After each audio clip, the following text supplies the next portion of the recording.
Welcome, everyone. My name is Joshua, and it's been a long time. It feels since I broadcast last, and a lot of that has to do with having the opportunity to film a documentary and then hurting myself, which is interesting to hurt yourself at 43 years old. It does not happen the way it did when we were kids, riding your bike off of a cliff into a ditch, going frog gigging at 3 o'clock in the morning, accidentally shooting yourself, those kind of mistakes that happen when you're younger.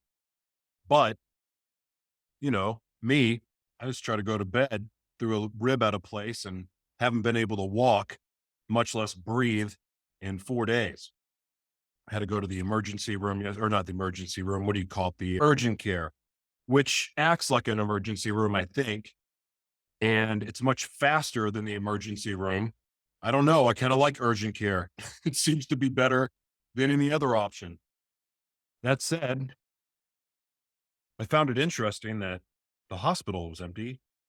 I didn't even, it's so funny about conspiracy theory. And oh, by the way, today, this is podcast only because I'm going to cover a really brutal subject because I'm going to read a letter from a prisoner that, oh my God, is hard to read, but I need to read it. But I want to, do you ever feel like we're in the middle of a psyop? And of course, a lot of you who listen to me know what a psyop is.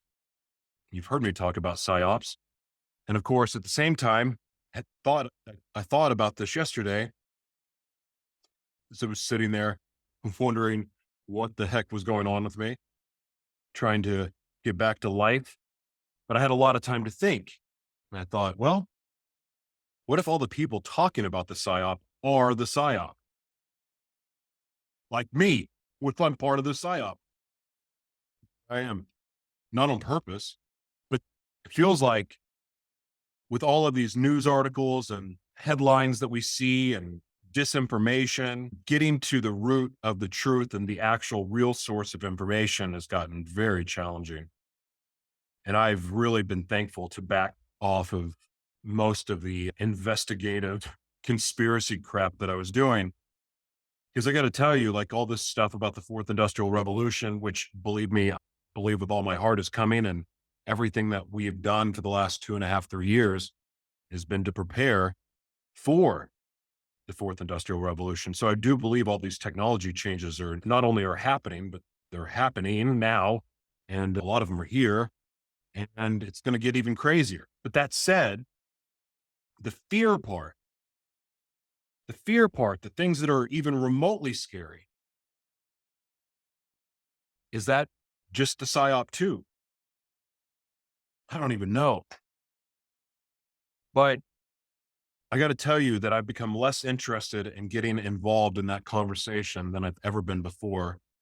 And so my broadcast, from the most part moving forward, are going to be really just about things that I feel that matter. I also want to tell you the video broadcasts that I'm doing are now behind a paywall.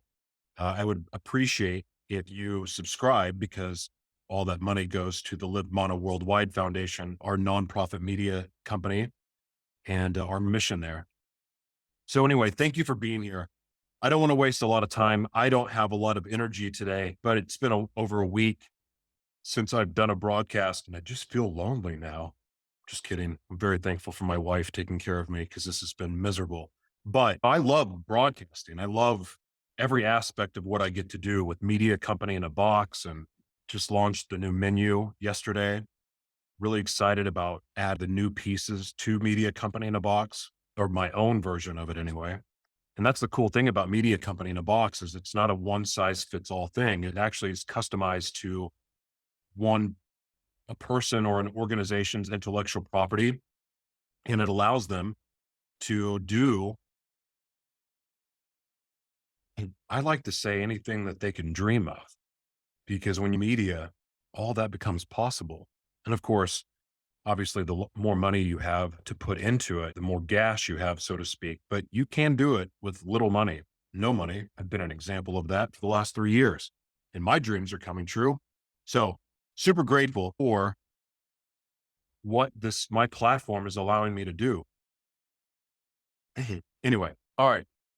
So those of you who listen to me normally, or your regular listeners, I do a series of broadcasts focused on civil justice, civil rights, civil commitment, just humanity issues. And I've gotten close to several of the inmates that are locked up in these shadow prisons, which are known as civil commitment facilities, where they lock up sex offenders. Of course, some of these people that are locked up have not been actually charged for a crime. Some already served sentences and were free, and then were scooped up and thrown back in jail, but in a shadow prison this time. So I'm going to read a letter that came from an inmate. And this one I already know. I didn't read it beforehand, but I know what it's about. And that's why I didn't read it, because I didn't already know the words that were in this letter, because I want my reaction to be as genuine and authentic as it can be. I actually want it to be the same as I hope yours is. Shocked.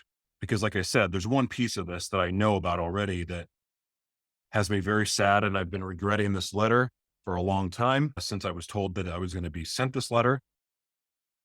And my whole mission in life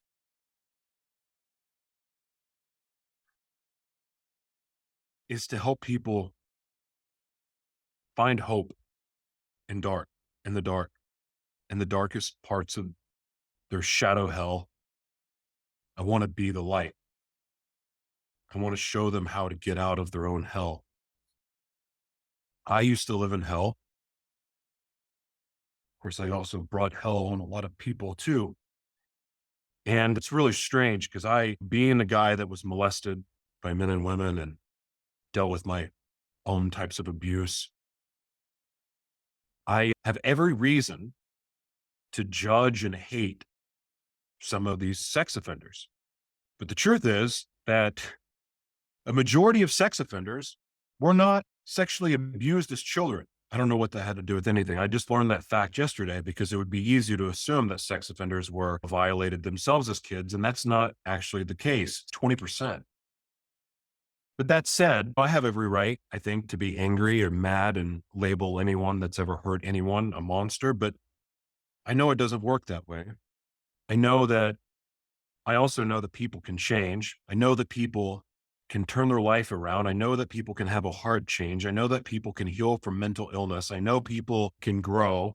And I know also that people make a lot of stupid mistakes when they're effed up on drugs and alcohol and other things. So there's a lot of things that can all be true here with the people that are locked up in the shadow prisons. Nonetheless, I care about them. I care about everyone, really. Even people that hate my guts, I care about. And sometimes I wish I didn't. And it's very hard for me to ignore the injustices that are happening in these shadow prisons. It's really hard for me to ignore, because it's not just sex offenders that are being affected. It's family members. It's little kids. It's people that, that are just disabled in other ways that it's affecting. Like this system of civil commitment is not helping anything. And there's millions of studies, and there's all kinds of information out there and professionals that are speaking out against civil commitment, but yet it's ignored. And the only reason I can think that it's just ignored the way it is because there's a lot of money involved in this process. These prisoners, each one that's locked up is guaranteeing a lot of money for a certain group of people. Can that be the only reason this happens? I don't know. But there's a lot of really ugly things around this. But with that said, I'm going to read this letter word for word. I'm not going to add anything to it. I'm just going to read it. And this guy, his name's Michael Chubb. He's in Larned, Kansas, however you say that. He's locked up in a civil commitment facility there. And the last phone call I had with him ripped my heart out. And it bothers me because hearing someone have no hope and say, my hope went away a long time ago, it really hurts my heart. Because I know how to operate on a little bit of hope, and I know how hard that is. I can't imagine what it's like to have no hope, because then at that place, all bets are off, and it's a scary place to be. I'm praying for you, Michael, and I know you probably will never hear this, but I'm praying for you, and I hope that anyone who hears this letter will begin to pray for you and everyone else that has been dealing with an ugly injustice. All right, here we go. This was written Monday, January 9th, 2023. This is written to an elected official at the State House in Topeka, Kansas. Dear elected official, I'm sending you this letter to ask for changes to the Kansas Sexually Violent Predator Act that allows for persons civilly committed under the act to request to be put to death. I was sentenced to prison for 64 months, 5 years, 3 months. And even though I successfully completed the sex offender treatment program in prison, I've been in sexually predator treatment program at Larned State Hospital for 147 months. That's 12 years and 3 months. I thought it would be a cakewalk to complete my program when I got here, but I realized that prison was my treatment and SPTP is my punishment. SPTP therapists never encourage residents to work the program by setting program goals or helping residents with specific treatment needs, because they know they can't provide therapy in this kind of toxic and hostile environment. They hand us a booklet that's supposed to be our treatment and tell us to do a relapse plan to move forward. Even though this administration claims to encourage family relationships, they do everything they can to destroy family bonds. There is no real hope of release. And the only way I can qualify this is to accept the fact that I will die here. During my time in SPTP, this administration has thrown up every roadblock possible for release. I completed my relapse plan 4 times, and every time I turned it into, it got lost. Every time he turned it in, it got lost. I had to rewrite it 3 times now, and the last time I worked on it for nearly 2 years before it was deleted off the Larned State Hospital's resident server for being password protected. When I was breaking out in hives due to medical condition, I failed a maintenance polygraph and was punished for it. I was denied privileged advancement and kept seeing the progress review panel for another year. When it became punitive, I decided to quit the program. This administration has destroyed me emotionally and psychologically with constant abuse. I'm allowed to purchase property, but oftentimes it's later seized and forfeited as contraband, even though policy does not explicitly define my property as contraband. We are never given due process. This administration arbitrarily censors our music, books, and magazines for the words child, boy, or girl, takes postage stamps that have the picture of a baby Jesus on it, rips out a picture of Little Debbie on snack cake boxes, and rips out cartoon characters of the Teletubbies and SpongeBob SquarePants for magazines. The things that they do to us is demoralizing and dehumanizing.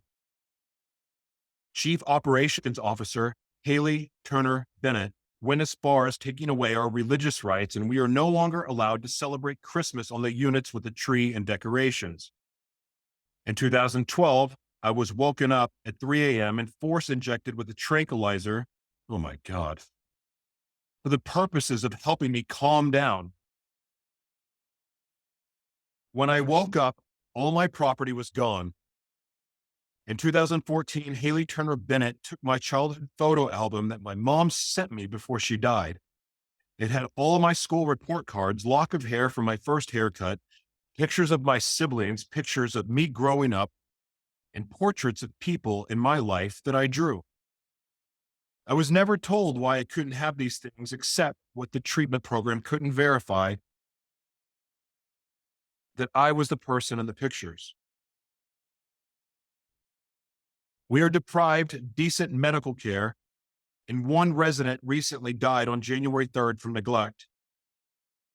We, the residents of Isaac Ray, South 1, repeatedly went to the administration asking that they move him to the infirmary where he could get the care he needed.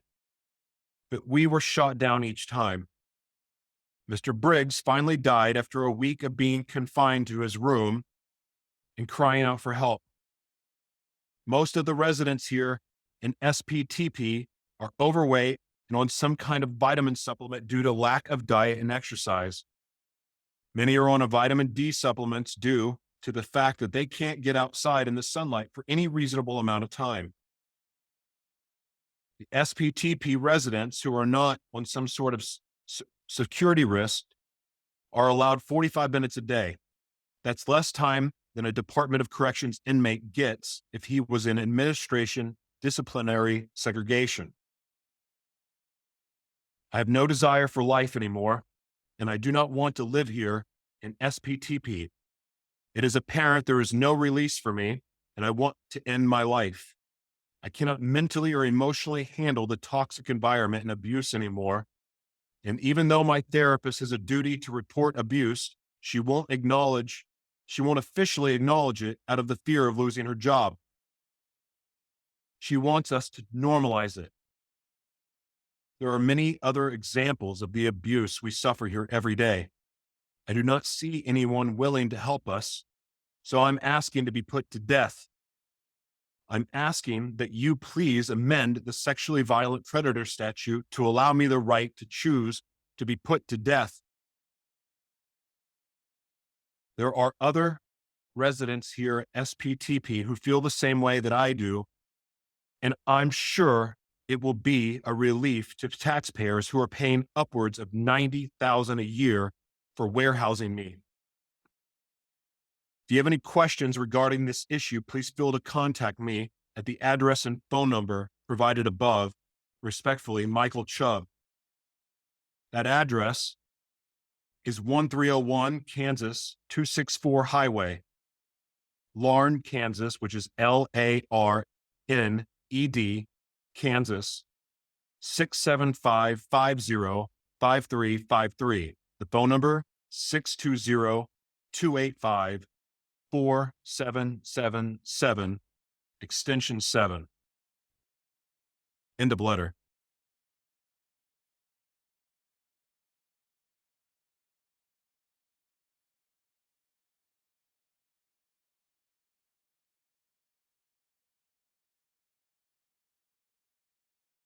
Now that every conversation that I've had with him makes perfect sense.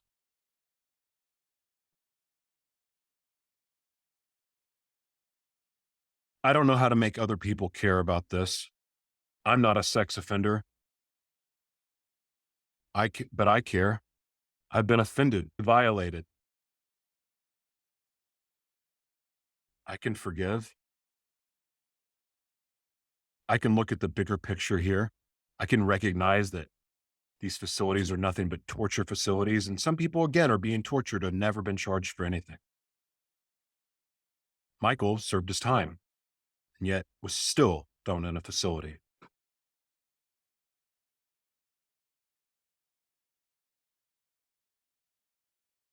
I'm asking that someone do something.